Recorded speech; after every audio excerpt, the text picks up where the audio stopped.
Today we got a video from Police Insider, and the title of the video is Evil Teens Unalive 20-year-old Girl for Fun. Last night there were several cars in the Boulder and down Highway 93 hit by rocks. Yeah. One of the people was killed. It was pretty scary. We reasoned that if that had hit me in the head, I probably would have died. Eleanor was one of the 7 victims whose vehicles were struck by rocks thrown by teenagers who were bored and looking to do something they thought was fun and cool.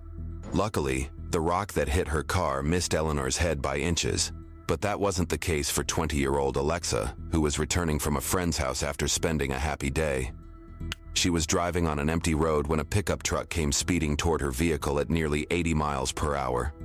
Within seconds, a large rock was hurled at the driver's side of her car, striking her head before smashing through the rear windshield of her Chevrolet Spark. Her car swerved off the road into a field and came to a stop after hitting a fence. Her girlfriend, who had been on a call with her the entire time, panicked when the line suddenly went silent, tracked Alexa's car using the Find My iPhone app, and immediately called both Alexa's mother and emergency services. What they saw when they arrived on scene caused a lifelong pain they would never forget. She runs to her daughter's car, and responders stop her. They don't let her go see her daughter, whose face is not only unrecognizable, but whose face is not there, whose head is an empty cavity because her brain is in the back seat. This is Jenna. Okay. And Jenna, who are you? This is his girlfriend.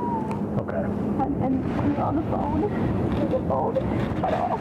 Like it didn't just like wasn't. So I thought her phone was dead, but like her phone kept ringing. Do you mind if I see what time that phone call was? The victim's vehicle right here appears to be driving northbound. Yeah. Which means that if an object was thrown, it had to be southbound, come from, or unless it was launched backwards. Does that make sense? Yeah. Because ours was from. Your cars were going northbound. Yeah. No, our victim vehicles were going southbound. Our suspect vehicle was going northbound. While officers searched for every possible clue that could lead them to the suspects, Jenna went on to explain what she did after arriving on the scene. None of the family members were allowed near the car because the visuals inside were tragic, with blood splattered across the seats and the roof of the vehicle. Police found Alexa's lifeless body slumped over, her face covered by her hair, with bits of brain tissue on the shattered rear windshield.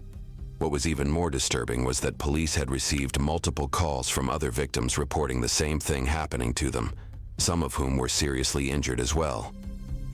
The worst part of all was that this wasn't even the full extent of the diabolical acts the teenagers had committed, which officers were soon going to uncover. 10:31, we get a call from an RP that stated somebody in an unknown make model white truck threw a rock from the sunroof into his windshield. Point of impact was identical to that one. Went through, he got a ton of glass in his eyes and his face, and we can't get a better vehicle description as of yet. I'm going to go back and talk with them again. And then... Did you say where that happened at? So it's less than 2 miles from here. So if you mentioned that it was juveniles. They didn't give me an age range. They couldn't tell. They said that the truck had high beams on, really bright lights. They couldn't tell specifically what the age was, but at least occupied by 2. And it was a tall truck because the individual had stood up and out of the sunroof and through their windshield, probably going like 65. We can't right now. I'm very sorry. Yeah, and I understand that, and I do appreciate your request. Just we're trying to preserve the scene so that we can get the best representation for it. So I'm sorry we cannot do that. So okay, I can let you know that it's more than just a car accident. So. What do you think? Is someone else involved? I can't really share that right now, but I can let you know that it doesn't seem like she just went off the road. Well, we're looking at this as a homicide investigation, to be honest, because of what happened, and we think somebody else intentionally caused the accident. Oh my God! That's the only information I can give right now. So that's why we want this to be very slow. We believe this is more than a car accident. Okay?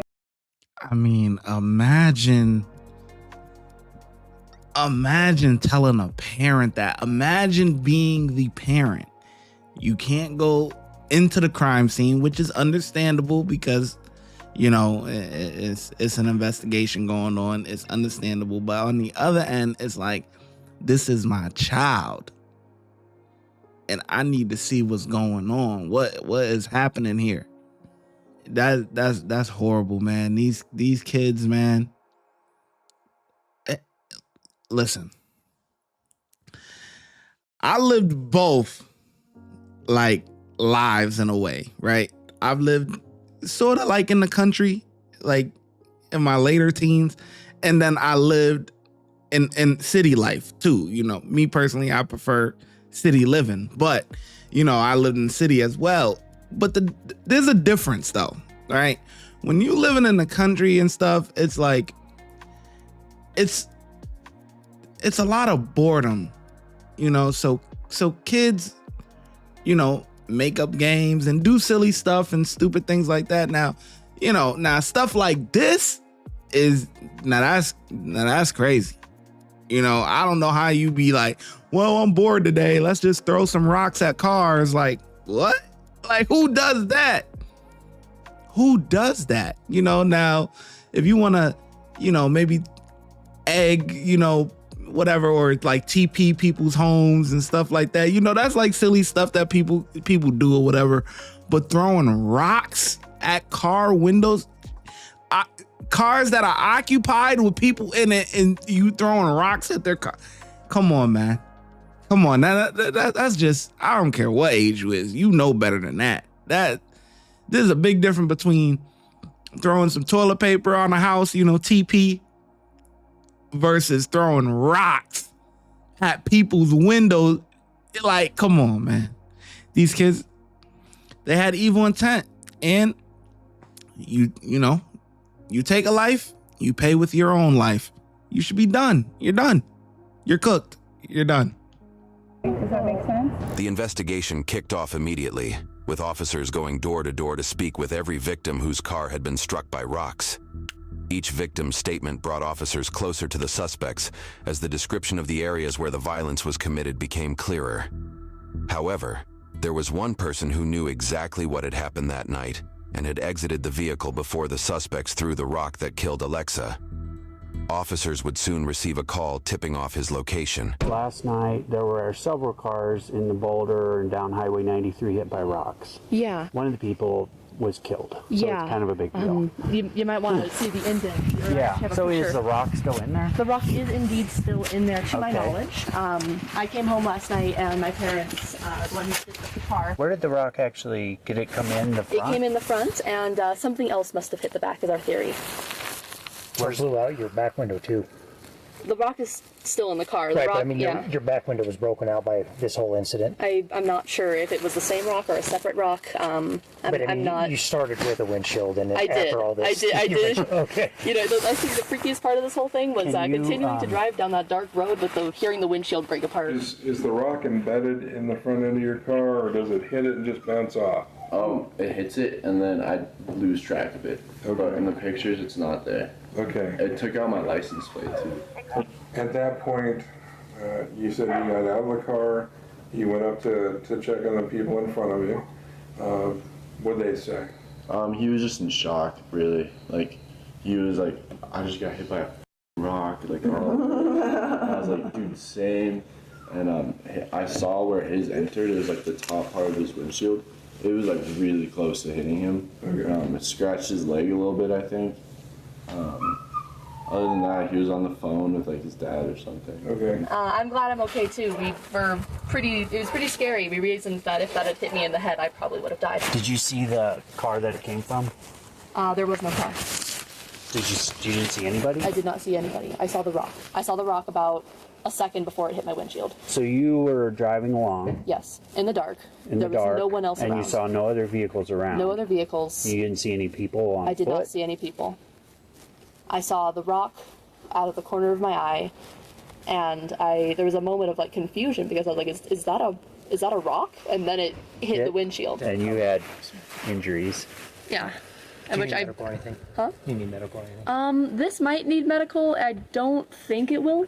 It's a little sore, but I mean, this is like the deepest like cut that I've had to date. Okay. So other than being a little concerning, it's mostly closed up now. It's not really bleeding anymore. I don't think there's any debris in it. Hits your shoulder, what do you do? I have glass everywhere in my eyes, so I swerve, and I can't see the road for a couple seconds. And so I just slam the brakes. Luckily, somehow don't end up off the side of the road because of the Subaru. And luckily the glass blocked definitely pretty much all of the momentum of the rock, because I hardly felt that. All I felt was just glass shards in my eye. Did you know what hit you? No. No, I pulled over right away, and there was a car behind me, and they came up beside me. I was like, did you see what happened? And there was two cars that flew by northbound when this happened. Gotcha. And then the car behind me said, no, they just saw something hit my car and then it hit theirs, but it didn't break anything that they saw. There were 3 other victims officers interviewed, and using all the information they had gathered, Whoa, whoa. Those are big rocks, man. Hold on. But it didn't break anything that they saw. There were 3 other victims officers interviewed. Look how big that rock is. Yo. It's not even like these are some little, I mean, it's bad regardless, but that size? Look at the rock underneath the vent. This is insane. They need to, boy, you ruined your freaking life. And shout out, and we didn't even get to the part of the kid that they said that was friends with the guys, but he got out, whatever. He got out before they actually started the events or whatever the case may be. Luckily for him, boy, because hey, listen, his parents must have raised him better. He's that way. Hold on. Nah, y'all doing what? Oh, nah, I gotta go home. Let me out. I gotta, I'm good. Yeah, don't let them kids, and kids, they get peer pressured a lot. Be a lot of peer pressure and all that stuff. Nah, I'm gone. That's crazy. Imagine if someone did that to you. You want to do these things to other people, but imagine if someone did that to you. Boy. All right, hold on. Let me rewind. I ain't know the rocks was that big, though. That's crazy. And the car behind me said, no, they just saw something hit my car and then it hit theirs, but it didn't break anything that they saw. There were 3 other victims officers interviewed, and using all the information they had gathered, police began mapping the route of the suspect vehicle through surveillance camera footage. CCTV footage obtained from a come-and-go outlet showed 3 teenagers exiting a white pickup truck that had pulled up to a gas pump, but that lead was later ruled out as the truck had no sunroof. Police spent 4 days combing through social media posts related to similar incidents and speaking with people who owned vehicles which had a similar appearance to the suspect vehicle to eliminate all possible leads. It was then that one of the suspect's acquaintances reached out to police with crucial information. The same person who had earlier gotten out of the truck. Hey, how'd work go? Still for a quick chat? I guess. All right. I just want to jump in the car and stay out of the wind. Sure. That work for you? Thanks so much. Yeah, I didn't mean to jack you at work and just trying to work and stuff like that. My boy snitching. Did get a message from the police that you might have some info for me. Know how useful it's gonna be. Well, that's all right. At this point, I'll take anything anybody's willing to give me. So just let me know what you got, and we'll go from there. So here's the spiel, all right? So Wednesday, this kid named Joe to work here. We hung out. We go to the Walmart in, it's by Westy there. We're leaving Walmart. There was 4 of us total, including me. And it was Joe, God, what is his name? Mitch, and some other kid named Zach. And they're grabbing like a load of rocks. The rocks they have outside of Walmart there. Putting them in the truck. And at that point I was like, all right, like, take me home. I'm not like involved in whatever the they're about to do. Get home, and then come to find out, I'm driving to work the next day, and Indiana's closed. What the And then come to find out, this lady's dead, 20 years old. The informer went on to tell officers that while getting out of the truck, he accidentally hit one of the rocks stacked inside it, causing it to fall out. He said that if police wanted to collect it as evidence, they could find it near his home. He also hinted at his friend Joe's past, which wasn't very positive either. He has a history of doing like that. I've actually witnessed him do it a couple of times. I don't know who else would do it. It happened on a Wednesday night. Hang out all the time. And then the more I got to know him, the more I realized like he's shit that's not really cool. Like chaos. Like I've asked him before, I'm like, you know, why do you go out and do shit, break shit, and cause chaos, he says. Got dropped off, Joe was driving. The black Chevy Silverado 1500. So was driving Mitch's truck? Yeah. At the other two? Mitch is his buddy. I don't really know him that much. He's kind of like an oddball. Supposed to be joining the Marine Corps here shortly. You come out, they're loading it up. What happened next? We all got in the truck, and I was like, man, take me home. You could pretty much tell what was kind of going on there. You think was going to happen? Exactly what happened. When officers asked him how certain he was that they were the same people responsible, he said he had no doubt. He explained that he hadn't come forward earlier because police were initially looking for a white pickup truck, while the suspects had actually committed the crime in a black one. He also said that after learning about Alexa's death, he called Joe and asked him directly if he was responsible, which Joe completely denied. The informant provided police with the addresses of all 3 teen suspects, and officers monitored them throughout the day. Once all of them were home, police knocked on their doors simultaneously, ensuring none of them had time to alert the others. See, they do it. They normally do that when the feds normally do that. When I'm gonna tell you something. So I'm assuming this is a state case, right? But the feds normally do that when they're trying to take down a whole like organization or group or gang or whatever the case may be. They go early in the morning. It'll be like 4 or 5 in the morning, and they will simultaneously boom everybody's doors, so nobody can't get alerted and all that stuff. But you know, this is a state case, but it's only 3 of them. So I'm sure they did the right thing, man. Go boom they shit at the exact same time, and it's either, I would assume this would be early in the morning. Well, if it's the federal, it'll be early in the morning. But you know, I don't know what time this actually is, man. But good for them, man. Get these freaking guys off the street. Knocked on their doors simultaneously, ensuring none of them had time to alert the others.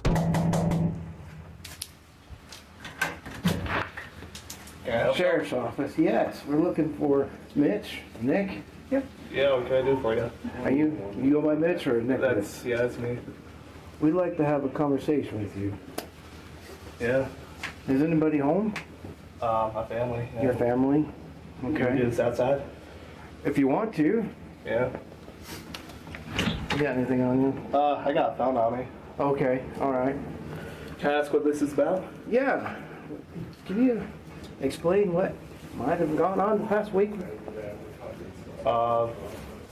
Nothing important. Okay. Nothing important. Did you go out last Wednesday with your friends? I mean, we were out for a bit, but Okay. You know, we were hanging out at my place and I dropped them off. Okay. Well, who you're hanging out with?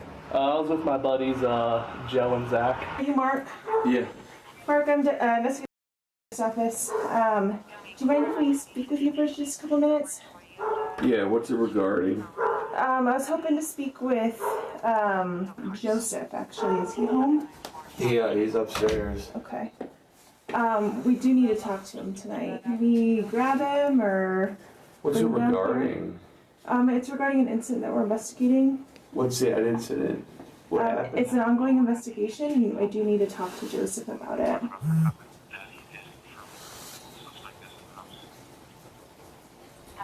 Yeah, go get your son. Let's go. Is it just you and Laura and Joseph, or are the other boys home too?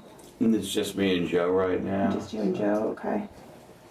Yeah, let me get him. Okay. Is this a quick kind of thing, or is this, what do you anticipate this being? I mean, have him get dressed if he's sleeping. We're gonna need to talk to him for a little bit. Hey, Joe? What were you guys doing? We were driving around a bit, and then we came back to my place to shoot some pool. Then I dropped him off around like 10:30. Okay. I was driving on that night. What were you driving? I wasn't driving, but we were in my Silverado. Yeah. Silverado. There's that black one right there? Yeah. Okay. So that was last Wednesday, and you said you got home at 10:30? Are you sure about that? After I dropped them off, I had to run to Walmart, but I forgot my wallet, so I ran back home. Okay, what time were you at Walmart? I didn't make it before they closed at 11. Hey, Joseph. I'm Investigator Kim at the Sheriff's Office. How's it going? How's it going? Good, thanks. Hey, we were hoping you could come chat with us for a little bit. We have some questions for you regarding an incident that we're investigating. Yeah, sure. I'm gonna talk.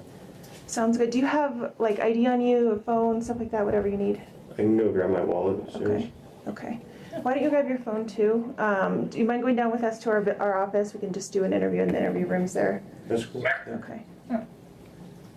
Okay, I go grab my wallet. Yeah. And your phone, too, please. Yeah, don't delete no messages neither. Open the door. Sheriff's office. Oh, this is a nice Open the house. door. Hold on. Oh, look like we might have a little trouble. Hey. Stand right here. What is happening? Stand right here for me, okay? We'll explain it. We need to speak with him. Okay?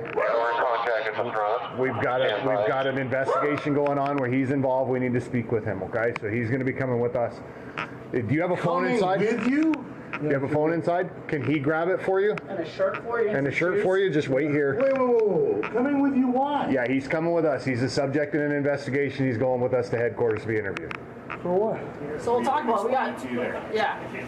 We have an ongoing investigation. So if we just need. We need shoes for him, shirt for him, and we need phone for him, please. He can contact you and do all that stuff. Stay here. Dude, let him stand here. He's gonna stay right here with me. He's right here in the door. Sir, I understand. I understand. He's gonna stay right here. Authorizing this. What's that? Do you have paperwork authorizing this? We have an ongoing investigation. He's coming with us. I understand that, but. He's staying right here with us. I understand you have that, but when you come to someone's house, you usually have. Not always, no, because it's. Just grab the kid. Just grab him. The parents don't want to cooperate. Grab his ass. Let's go. Let's go. Get them together. Your kid is being is out here freaking being a nuisance. It's a fresh pursuit case. I honestly can't remember. You don't remember what you were doing last Wednesday night? I honestly can't remember. Really? I can't even tell you what I had for lunch today, honestly. Oh, that's rough. Do you have any, like, injuries to your head? No. Any medications or anything? No, not like that. You drinking? Just can't remember, huh? A little bit? No. No, sir. Sometimes? No, sir. Okay. All right. Take any medications or anything like that? No, nothing like memory that. or anything like that? What?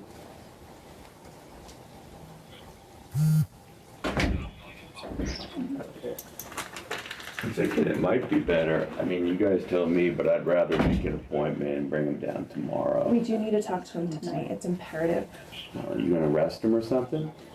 Well, how we need to are find you gonna out. physically coerce him to go down there? Well, I do need to talk to him right now. Okay? Well, then at And least. I'm just saying Then no. do me a favor, at least have him come out here and talk to me right here. Okay? No, I don't think so. If you want to talk to him, we can do it tomorrow, or we can make an appointment. I do need to talk to him right now. It's imperative. At least let him make that decision for me. Nah. Okay. Then I'm going to have you step out here. We're going to hold this house. So go ahead and step out here. You're gonna do what? We need to hold the house. That is not happening. Get him together. Enablers. Right now. Outside. Put your hands behind your back. We're done. Enablers. Don't turn. This is why these kids end up like this. Look at this. Yeah, take Pops too. Yep. Who that? That's Pops? Yeah, take his ass too. Yep. Hey, Brad. How you doing? You know, it seems like you might have had an eventful night. Really? Why do you say that? Well, I want to know why your truck was, and not in the areas you were saying you weren't. What do you mean by that? Well, you know that I have, like, cameras. Yeah? So I know you went a little bit further north up there. So what were you doing up there? I'm honestly not sure. We were just driving around, like I said. Never have a reason for it. He nervous. Look at his body language.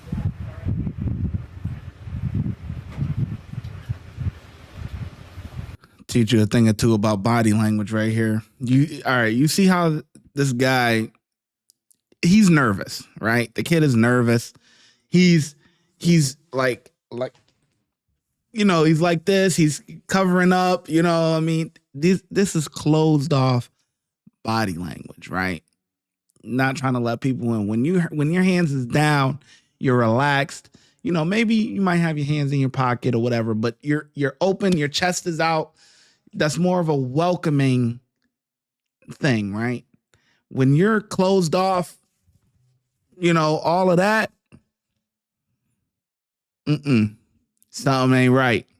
Okay. Well, you'd like to have a little bit longer conversation with this. All right. You mind going with this?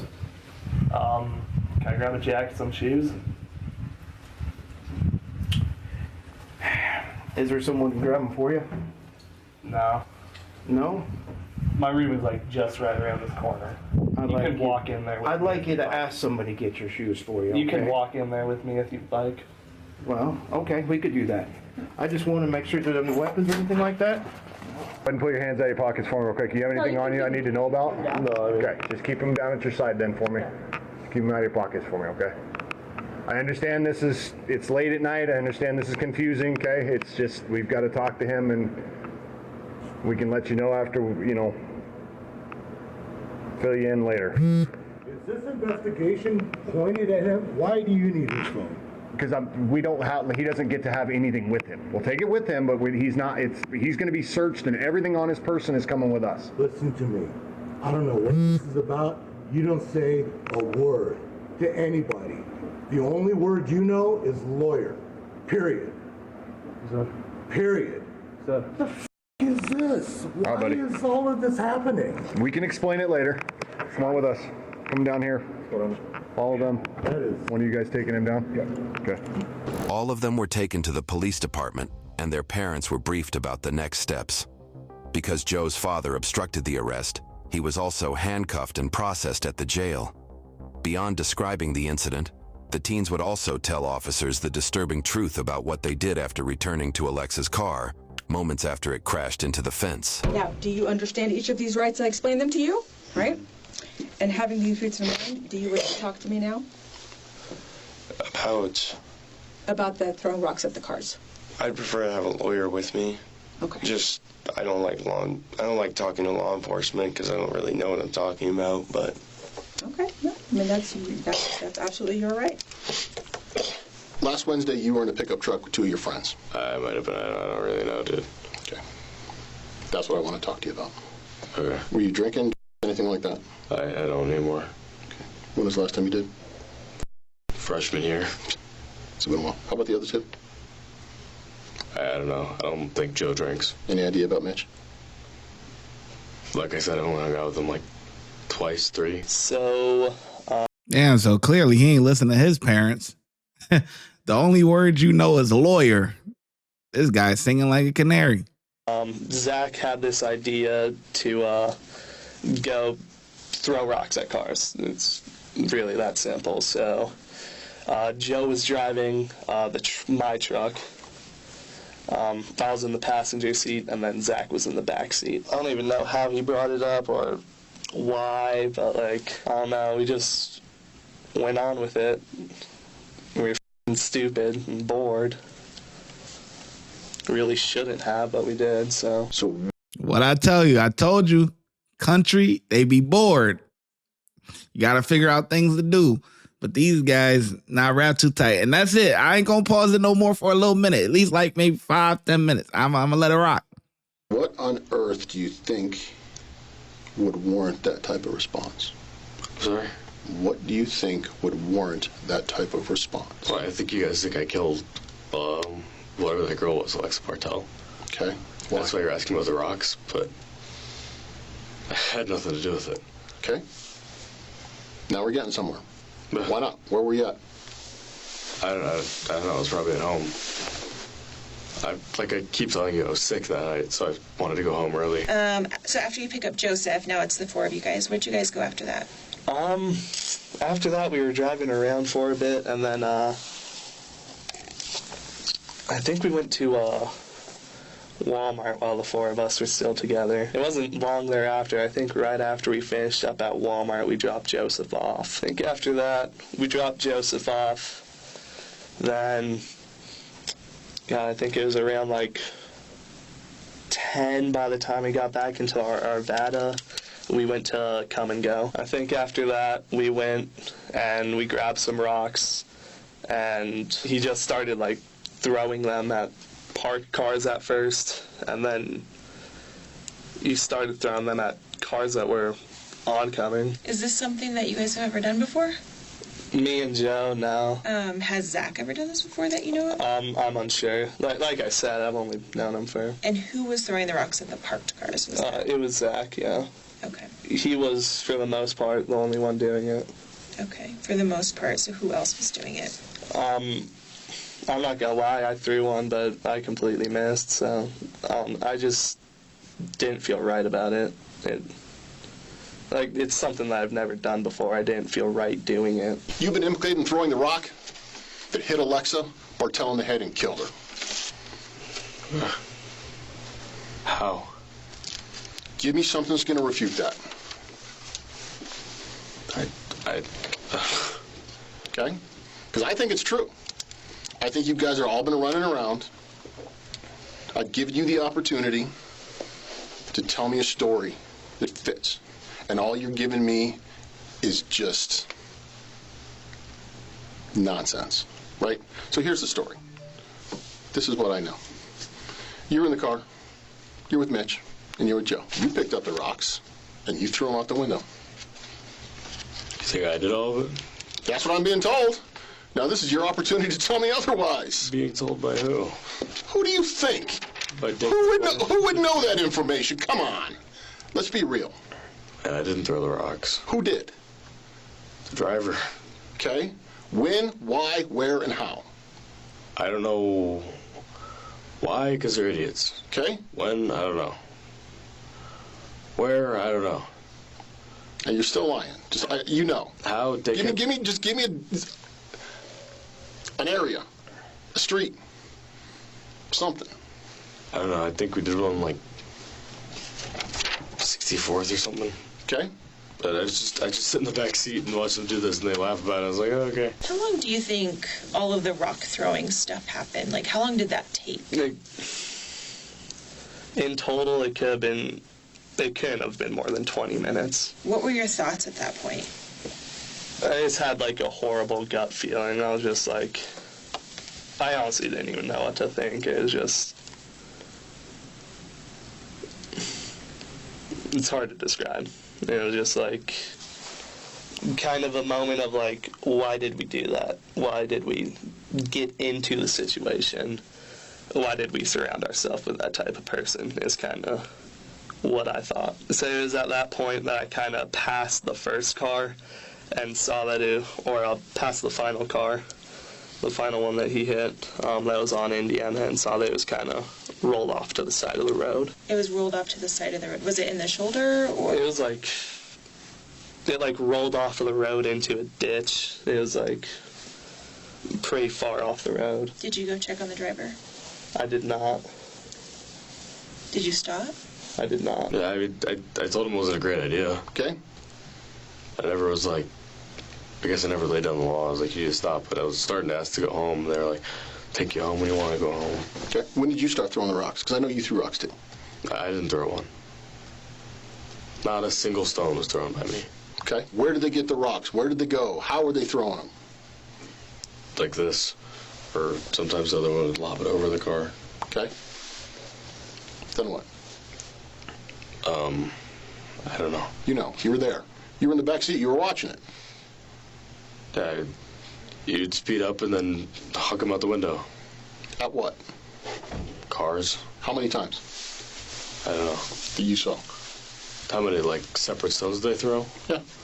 I don't know. I couldn't count. Okay. Tell me about the rocks. You're throwing and moving rocks. Where'd you go? What did they do? What did they say? How did they act? Mitch would use, like, I guess marine terminology. Like what? Like contact right, contact left, fire, stuff like that. Although Joe opted out of the interrogation, detectives uncovered crucial information about his evil past when an old friend contacted them after his arrest. So what did you want to share? So, like I said, I went to middle school with Joe. Known him since 7th grade, pretty much ever since I moved out here. And the first time that I really noticed any like trouble with him was I used to be on Adderall, and everyone knew that. And so he came up to me one day and he was like, "Hey, can I get some Adderall?" Me being a dumb middle schooler. Middle school's hard. Middle school's hard. Said sure, and so I did end up getting in trouble for that. It was just minor, no evidence. Wound up just getting a small police report done on me by the SRO, and then from there it just kind of, he continued on with like more drugs and stuff. Then so eventually, I think it was either 8th or 9th grade, he decided that it was a good idea to, with another friend who is unrelated to this case, it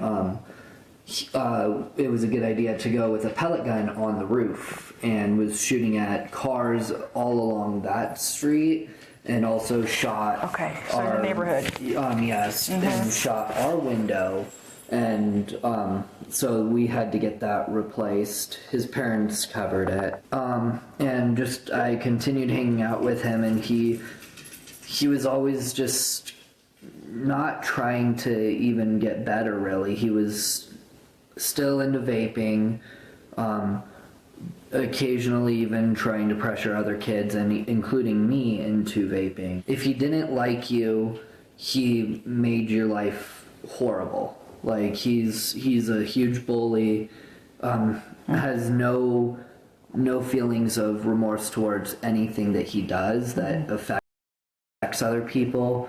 He had a history of even throwing rocks when the houses were still getting built. He's always been off, and I kind of noticed really how off it was that he continued doing things while everyone else was maturing and starting to not do as much of these stupid destructive things. He continued to do them. And that was kind of when I decided, it was COVID, the time that I decided to distance myself, because I was like, this is not going somewhere I like. So what did you text? See, and this is the thing, right? See, I told you I was going to let it rock. I told you. I said I was going to let it rock for a little bit. But this is the thing, man. These kids that got all these stories about Joe and everything, it makes sense. Look, they were young middle schoolers, doing dumb stuff. We were all dumb, dumb, young, you know what I mean? So that's understandable. When you're young like that, now I don't know about shooting at cars and stuff, but whatever. It's like, okay, you break someone's window, the parents is going to cover it or whatever. You see him continue as we grow up. You do become more mature and stop doing as much stupid things. That's a part of growing up, right? And this guy is still doing stupid things, but his dad is an enabler. Out of all the parents, right? The guy with the glasses, the first guy or whatever, he was just by himself, whatever. The other two, you got the dad that actually obstructed and tried to stop what was going on there, actually intervene.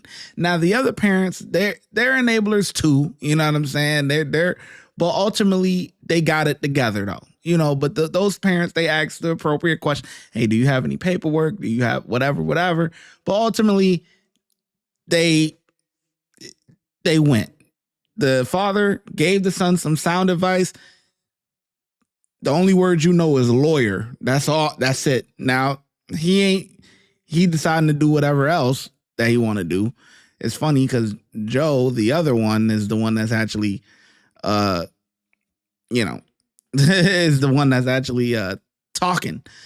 Or not talking, I should say. But yeah, it's just these guys destructive. Now, just looking at the case the way that it stands, I think ultimately whoever threw rocks should get the same. The driver or whatever maybe should get a little bit less. Right? So if even this guy, he only threw one rock, but you still threw the rock, you know? But I think they're all going to get three different types of outcomes or whatever. The one that actually hit the lady and stuff like that or whatever, it's over with. That guy in the back that's throwing majority of, it's over with. He should get life, you know, done. The other two, I'll be curious to see what they get. Maybe, maybe 10, 20 years or a 10, 15 piece, you know, something like that, whatever. But they're just dumb. Joe about? I pretty much just told him, like, we f***ed up. Like, we shouldn't have got into that situation. What was his response? He was nervous. I don't really know, it's kind of hard, but he was like, he pretty much just said that he wanted to talk more about it just between the two of us. I met up with him after I got off of work, and we just kind of said that we're just going to cut off all communication with Zach. Do you remember ever saying anything to Zach about what he was doing? I mean, I feel like I told him a couple times to, like, quit it and to... I mean, obviously, while he's in my truck, I don't want him to do this, and I don't want him to hurt someone. And it's kind of... I feel like I should have been more strict with it, and maybe I could have stopped it. You said you feel like you maybe told him to stop. Did you tell him to stop? I think at one point, but... No. I don't know, it's kind of a blur. What about, at what point did you see some of the stuff on social media or the press releases or whatever about what happened with Alexa? When Alexa was killed? I heard it from my grandparents, I think. I just had a thought in the back of my mind. That was probably us. I really hoped it wasn't, but the thought was there. How long did this go on for? I don't know. They've been doing it for a long time. Before Wednesday, how many times have you gone with them? No, just the once. Did you know that's what they were going to do? No, I doubt it. Probably wouldn't have gone. But you were there when the rocks were picked up. I know you were. Did you pick up the rocks or did they pick up the rocks? There's a chance for you to tell me something I know off of a video. Well, I know. If you know, then you know. I picked them up. Okay. How many did you pick up? No idea. Handful? Less than a handful? I don't know. Probably 4. Okay. Until we started driving, I had them at my feet, and then I started handing them up to Mitch. Okay. Because I didn't want to have anything to do with it. How's handing them up not having anything to do with it? If they're not by me, you know, not doing anything with them. Okay. It's just stupid. Drink that water. You nervous, man? Yeah, it is. Tell me about the last rock that was thrown. That hit a car. Where? Don't say I don't know. Just Indiana. Okay. What happened next? The car went off the road. Okay. Who threw that rock? Driver. Car goes off the road. What happens next? They want to check it out, so they flip around. They see the cars in the field, and they assume that it just stopped or like broke a tire out or something. Okay. How close did you get to the car? Not at all. How close did they get to the car? Not at all. Just drove past it. Tell me about the conversation when you guys left there. They said this never leaves this car and a whole bunch of other. Okay. What doesn't leave the car? That somebody got thrown off the road by a rock that they threw. Okay. What did you think happened to that car that was off the side of the road? I was hoping that the driver was just checking on the damage. That's really what I was hoping for at the time. And you didn't, did you throw any of the rocks? Like I said earlier, I did, but I missed it, and I kind of just like thought to myself that was kind of a stupid decision and how I probably shouldn't. What was the conversation in the car how was the decision made to turn around if you didn't turn around for the other cars? I guess Zach was kind of like, we have to go back and see that. And that's kind of what I remember. He said, we have to. It was kind of like excitement, I guess. So we turned around, and then we went back, and there's just, like, audible silence. Like, you couldn't hear anything. Well, truthfully, when I woke up in the morning, I saw Indiana was closed. Thought I was going to be sick. Okay. Why? Because the only reason they closed both lanes on a road like that is because somebody died. Bingo. Why'd you take a picture of it? Why did I take a picture of it? Because I thought they would want it. Who?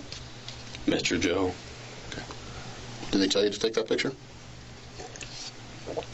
I can't remember, but, you know, there's a car sitting out there and we were moving, so I took it. What'd you see? It's a blur. Focus. What did I see in the picture, or what did I see? What did you see? A car just sitting out there. So how many rocks did you throw, if you didn't throw that one? Didn't throw any. None at all? Not a single one. Not a single rock, even at a parked car? No. But you did hand them up? Drink that water. Yes. Okay. Did they ask for them, or were you just feeding them forward? They asked for them. Did you think even giving them a rock to throw out of the car had the potential to kill somebody? I didn't really think through it until, that morning when I did some math and have rocks traveling fast. Rocks traveling fast. Well, you know what? I was sitting passenger side. Okay. And I think when we were driving by, we were moving fast, and I just snapped a little picture of it because I wanted to be able to see better. Or we were moving fast, I don't know. I think they thought they would want it for, memory's sake or something. And then as soon as I realized it happened, I got rid of it. Okay, we'll be right back with you, all right? I want to make it very clear that I did not kill that girl. I did not throw that rock. I don't know what they told you. I don't know what you think happened. I did not throw that rock. Okay. The first time, we were probably going closer to 80. Okay, and the second time? And then when we circled back, we were doing 60. And then when we circled back again, we were doing 50, so Zach could take a photo. Okay, so the 80 was when you threw the rock? That is correct, yes. Okay. So, what does this look like punishment-wise? I'm in the delayed entry program. Okay. So I'm training to be a Marine. Okay. I ship to boot camp in July. Is this going to at all affect that? 100% it will. You will not be going to boot camp in July. All right. I don't know the rules, but I'm pretty confident saying you won't be going to boot camp. And then other than that, is this going to be made public?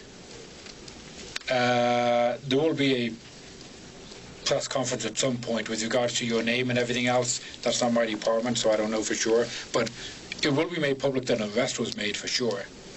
And I don't know. Are you going to specifically state a name? That I don't know, because it's not my side of what we do here. That was something very impactful for me during our little conversation. I just want to make sure I shared that with you. So you also need to understand that, yes, there is a level of complicity with everybody in the car, right? So there is a subset of first-degree murder that says you have an extreme indifference to human life. And that is exactly what you guys demonstrated tonight. So at this point, you are under arrest for first-degree murder. You're going to be booked into jail. And you're going to have an opportunity to get to serve the charges. And this is not a bailable offense. Just so you know, there is a statute, a legal theory, that we have that if you are involved in a crime, you are commensurate to that crime. So that being said, because of your involvement in this incident, you are being charged with first-degree murder by showing an extreme indifference to human life. Okay? What's going to happen now is you're going to be booked in. There is no bond available for this until you go in front of a judge. What's called a proof evident hearing. So what's going to happen tonight, a patrolman is going to be in here shortly, and we're going to transfer you down to the jail. Do you have any questions? Are my boys here? Did you guys get them I'm not going to answer that question. Are you unable to? I'm unwilling to. Okay? Your son was arrested on murder charges, and your husband is in our jail on obstruction charges. Sorry. It's okay. I understand this is not the best phone call for you to receive. I know you've been trying to get a hold of us. We've had an ongoing case. I don't know if you've been following social media or anything, but do you have social media?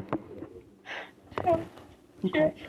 So it was in reference to the incident with the rocks being thrown through the cars. Your son was involved. Was charged with murder. They went last night to go contact them. Obviously, your husband was not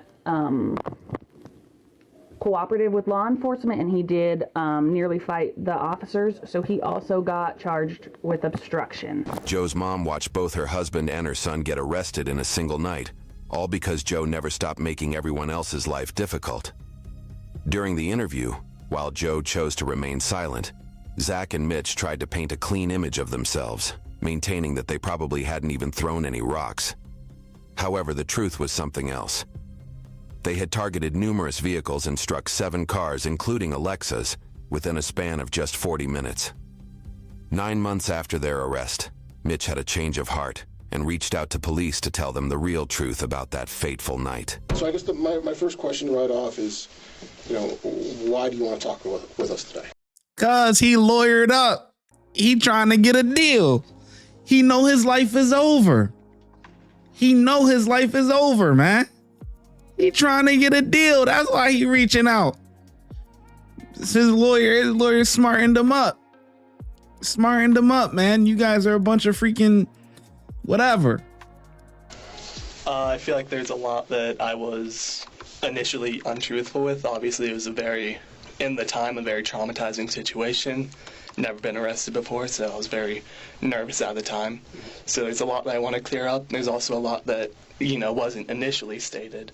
And I feel like you guys obviously deserve to know the truth. The family deserves to know the truth. It was around that time, around that 5 to 6-ish, where Joe asked if we wanted to pick up Zach, and I told him sure.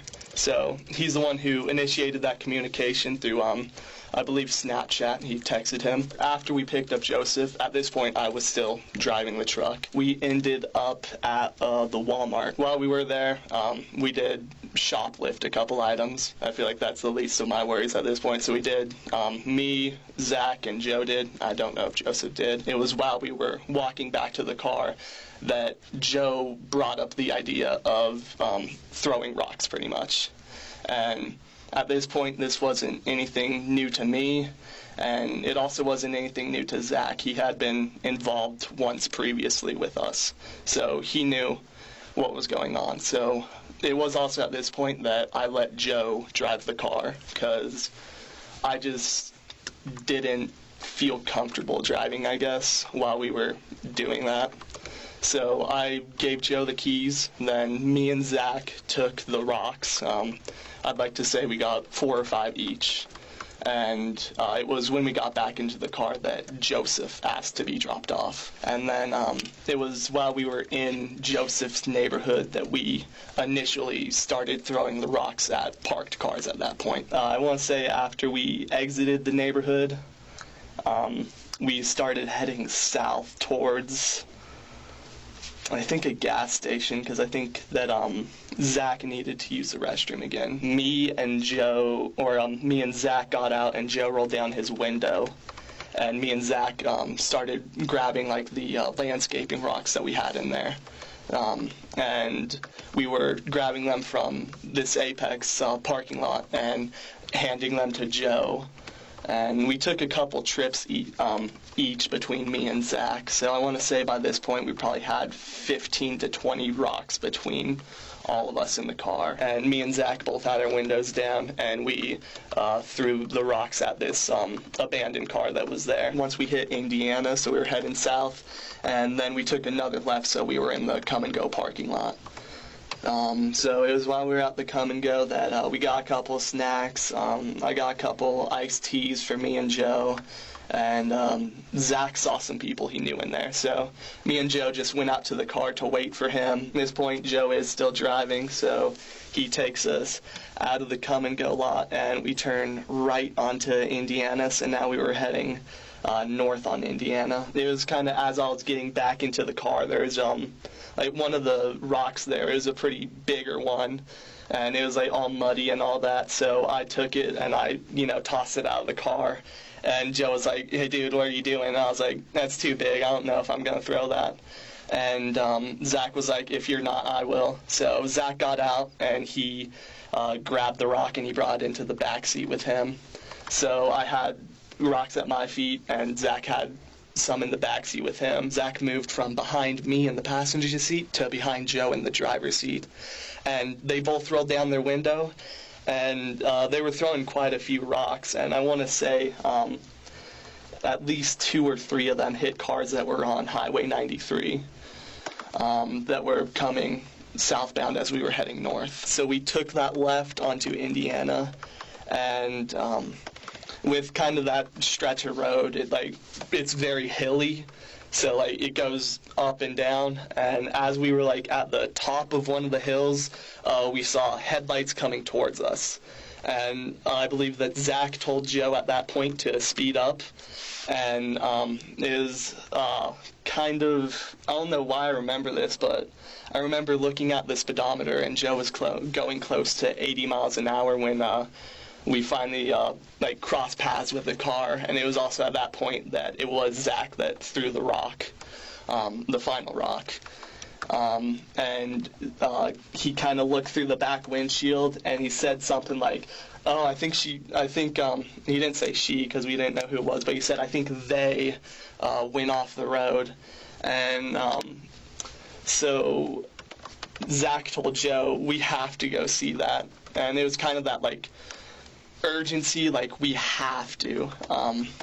Can't really place an emotion to it, but so Joe kept going on Indiana, and then at the stoplight where you can turn left onto 96, he did a U-turn, and then I can't remember why, but we pulled onto the shoulder to pretty much throw the rest of the rocks that we had in the vehicle out of the car.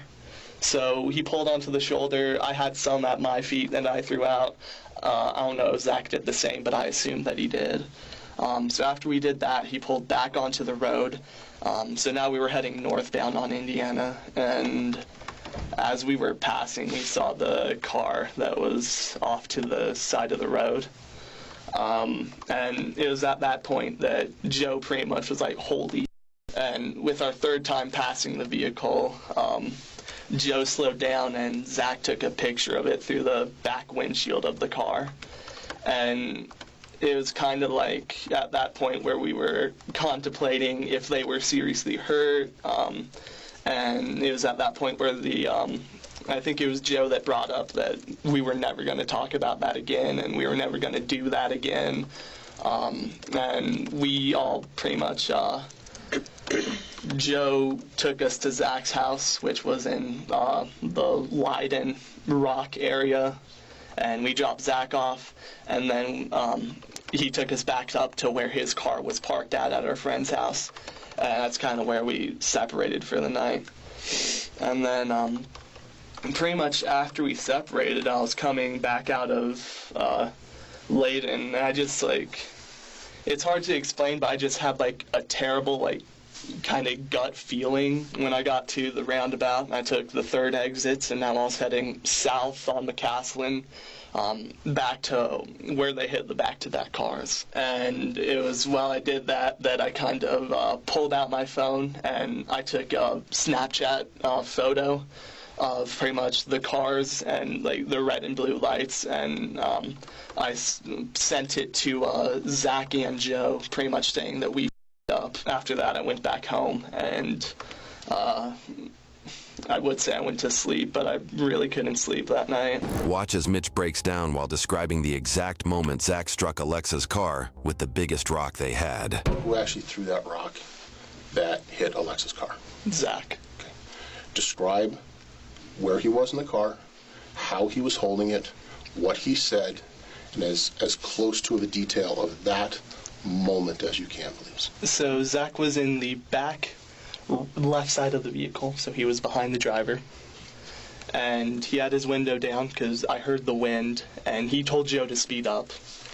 I did not see him physically throw the rock, so what I was doing was I saw the car coming towards us, and I was kind of, I guess, tracking it as it was coming towards us, and I want to say as it was pretty much front to the left of our car. So I was kind of looking at it like this, and I saw Joe there, and it was at that moment that I glanced down at the speedometer, and I saw that we were going 80. And after I did that, I looked back, and I didn't witness him throw the rock, but I saw him looking back and the car starting to, I guess, curve off of the road. Where were Joe's hands? 10 and 2 on the steering wheel. Yes, sir. I believe that the rock that was thrown was the one that I had dumped out of the car, and that Zach said if I wasn't going to throw it, he would, and it was the one that he picked up and brought into the back seat with him. Why do you think that? I believe just because of how big the rock was, and then by looking at the photos, I think that I can say confidently that the rock that I threw out of the vehicle that I said was too big for me to throw is the same rock that Zach brought into the vehicle to throw, is the same rock that was used to kill Alexa Bartel. Honestly, what you just told us, absent a little bit of extra detail, matches the second version you told detectives the night of. So my question to you, what part of that first interview were you deceptive about? I was deceptive about my involvement. I was deceptive about the entirety of Joe's involvement. I was deceptive about events that happened and where they happened. Okay. Very specifically, one of the purposes of this meeting was to address and correct who threw the rock. Do you agree with that? Yeah. Do you also agree with the fact that what you just told us is the same person that you said the night of? So now you are not correcting anything.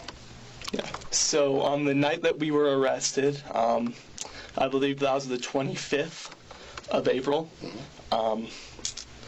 Joe texted me, and he came to pick me up, and he pretty much... There's pretty much again. Just tell me what he said. He took us to Dairy Queen, and he bought us ice cream, and he told me that if anything should happen, we should have a code word, which he came up with as Moose. And he also said that not to talk to the police. He pretty much said if anything should happen. What does that mean? Pretty much what happened if cops come knocking at your door, he would send the code word to me, or I would send it to him. Did you get a text, any communication from him that night? Yes, I did. Okay. When was that in relationship to when law enforcement showed up at your door? It was right as it happened. So how do you now remember precisely where Joe's hands were on the steering wheel? Because I remembered looking at the speedometer, and he had his hands on the wheel. What's making you emotional right now?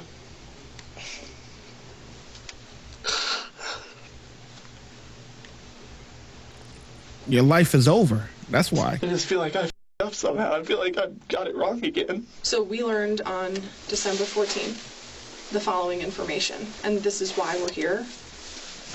Mr. Karolczyk was not honest in his interview about who threw the rock that killed Alexa. In his interview, he stated it was Mr. Kwok who threw the rock. Mr. Kwok states in his interview that it was Mr. Koenig that threw the rock. Mr. Karolczyk was trying to protect Mr. Koenig for reasons that we will be able to explain. But Mr. Karolczyk has been very clear with us, meaning your attorneys, from the beginning that it was Mr. Koenig who threw the rock that caused the death of Alexa. You say you remember both of Mr. Koenig's hands on the wheel, but you also just said you have a black hole in your memory. So that's internally inconsistent just in the last moments. So tell us what we can believe here. I said at the point when I was arrested, there was a hole in my memory. Because when you go through something traumatic, you try to block it out. I had 9 months to think about that day.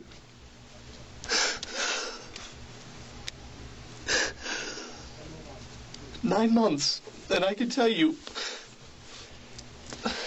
with confidence that I do believe it was Zach. It sounds like Zach was way more involved than originally positioned. Yes, I already told you that he was with us on a previous instance where we did something similar. When was that? It was a few days before April 19th. Okay. It was probably around that weekend, and it was me, Zach, and Joe, and we were driving around. I want to say it was down near Morrison, and I had a bunch of these glass Topo Chico bottles in the back. I had a case of them that I was drinking, and what we were doing is we were going around, and we were just throwing these glass bottles on the road and at cars. So Zach was already involved with this kind of behavior when we did it. So you understood that there were consequences of a person being impacted? I understood there were consequences about everything, but a person getting hurt isn't something that you can repair. Okay.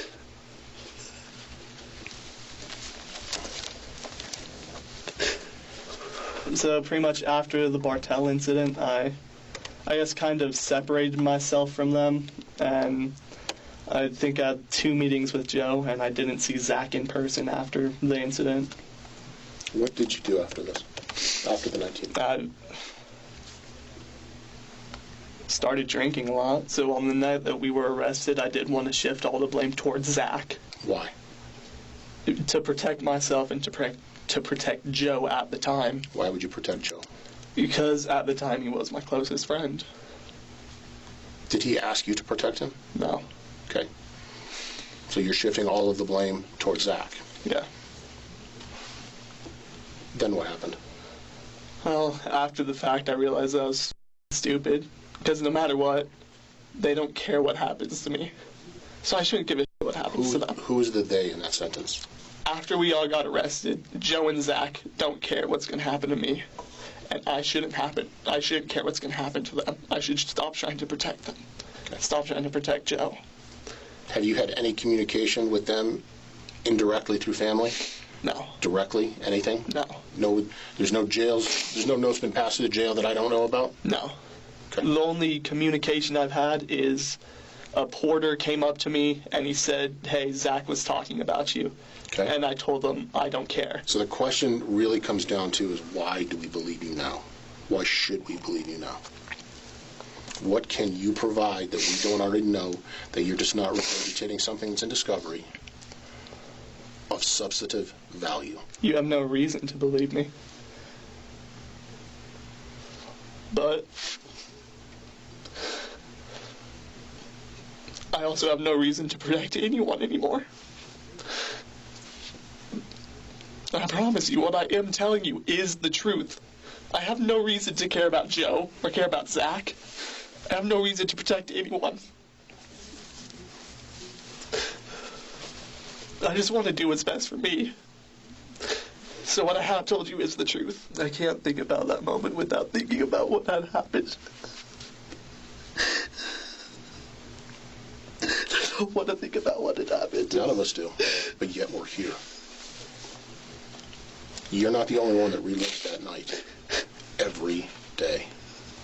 But you are the one that was in the car that has the memory. Tensions rising on day 5 of the trial of Joseph Koenig, a second former friend and co-defendant taking the stand to testify against him. And you tell her you can't think of how Joe came in possession of that rock because it was in the back seat with Zach. Yes, I did say that. But today you still maintain, you're saying to us it was Joe who threw the rock. Yes, that's what I'm telling you. Did you know from the time Alexa Bartell was killed until today that Joseph Koenig threw the rock that killed her? I did. And so why did you say that you didn't know that and your understanding changed at certain points if you knew that the whole time? I still felt the need to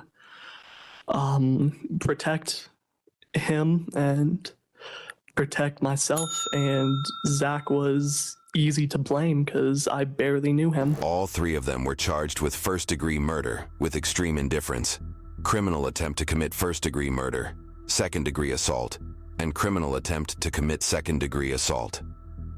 Joe was sentenced to life in prison. Mitch, who pleaded guilty in 2024 to second-degree murder, attempted first-degree murder, and crime of violence, was sentenced to 45 years in prison, and all of his initial charges were dropped. Zach pleaded guilty in 2024 to first-degree assault, second-degree assault, and criminal attempt to commit second-degree assault, and was sentenced to 32 years in prison, with his original charges dropped as well. YouTube. Wait. Zach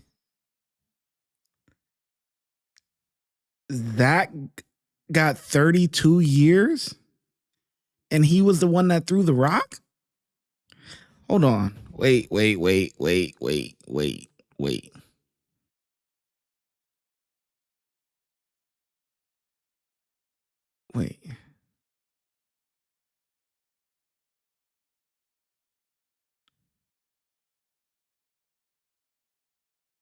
Hold on. You would think Joe would be the one. Hold on. Came in possession of that rock because it was in the back seat with Zach. You're not the only one that relived that. Hold on. I gotta get clarification. Hold on. But you are the one that was in the car that has the memory. Tensions rising on day 5 of the trial of Joseph Koenig, a second former friend and co-defendant taking the stand to testify against him. And you tell her you can't think of how Joe came in possession of that rock because it was in the back seat with Zach. Yes, I did say that. But today you still maintain, you're saying to us it was Joe who threw the rock. Yes, that's what I'm telling you. Did you know from the time Alexa Bartell was killed until Joe today threw it. that Joseph Koenig threw the rock that killed her? I did. And so why did you say that you didn't know that and your understanding changed at certain points if you knew that the whole time? I still felt the need to protect him and protect myself, and Zach was easy to blame because I barely knew him. All 3 of them were charged with first-degree murder. Okay. All right. Wow. Okay. So Mitch, this ending just confused me because I when Mitch came back in, he was still saying that Zach threw the rock. So then how does it switch? I'm thinking Joe's driving, Zach is in the back, Mitch is in the front passenger. They're saying Zach threw it in the back seat. And Joe was driving. And he said that he looked down at the speedometer and all of that stuff or whatever. So he was driving and threw it? Like,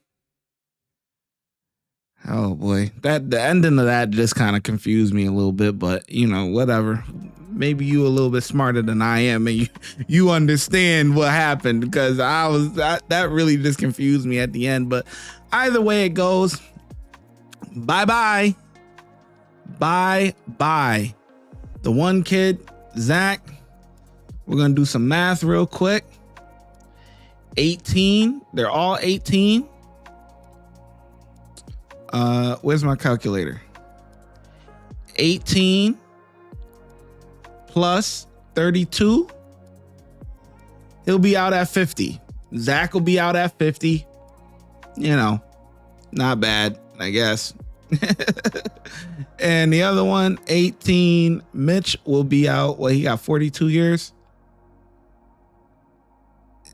18 plus 42, 60, right? Yeah. 18 plus 42, 60. You just threw your life away. And then Joe, you'll be out in a box. You'll be out in a box. This is literally insane. Crazy, man. Crazy. Anyways, let me know your thoughts on this case, man. Just kids, like I said in the very beginning, earlier on in the video, I'm like, look, kids, in the country and stuff like that, your kids get bored, and the games that they come up with, if you know, it's just look, you know, they're kids. Let's get on the roof and shoot pellet guns at cars and windows. Like, it's just like, it's just insane, man. But yeah, that's what you guys get. Throw your life away. Anyway, and shout out to those kids that was actually smart enough to not get peer pressured by these guys, right? Because Joe, and you know, when you're a kid, you're you know, peer pressure is a thing, and the need to fit in and want to be cool and down with everybody or whatever and stuff, right? And that's what it is. And some of those kids, they didn't, you know, get peer pressured by these guys. They got, you know, they fell back. They said, nah, I'm good. You know, no, I'm good. This guy right here, man. We're looking at this guy, Mitch. Had a decent future ahead of him, was about to go in the military and stuff like that. Literally had a boot camp date, literally. And you're out doing stuff like this, and you're going to be a part of our military? What are you, infantry or something? Probably infantry. You know, you got to have infantry guys, you know, you know, you got to be built different for that, boy, because you know, you out on that battlefield. You got to, hey, if you got to put one in their head, you got to put one in their head. Hey, you know, them guys, you wrap too tight. You know what I'm saying? Them infantry guys. But, yeah, man, just let me know your thoughts on this case. This is pretty wild. And I'm going to catch you in the next video.